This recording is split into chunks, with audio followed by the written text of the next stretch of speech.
সনাতনীদের হামলায় নিহত আলিফের পরিবারে শোকের মাতন।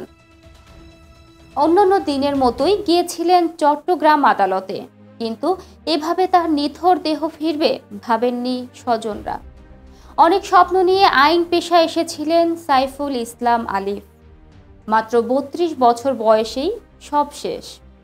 স্ত্রী ও সন্তান সম্ভবা দেখে যেতে পারেননি অনাগত সন্তানের মুখ।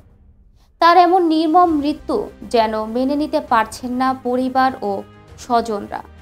চট্টগ্রামে পুলিশের সাথে সংঘর্ষের সময় সনাতনদের হামলায় নিহত আলিফ আইনজীবী হিসেবে পার করছেন ৫ বছর। ৩ বছর বয়সী কন্যা সন্তান আছে তার, স্ত্রী সন্তান সম্ভবা। পুরো পরিবারে চলছে শোকের মাতন। নিহত আলিফের বড় বোন জান্নাতারা বেগম বলেছেন, আমাদের সবার প্রিয় ছিল আলিফ। ছোটবেলা থেকে সবার জন্য ভালো করাই অভ্যাস ছিল তার। আদরের ছোট ছেলে আলিফের মৃত্যুর খবর পেয়ে গ্রাম থেকে হাসপাতালে ছুটে আসেন হতভাগ্য বাবা। তার বুক ফাটা আর্তনাদ অশ্রুসিক্ত করে সবাইকে।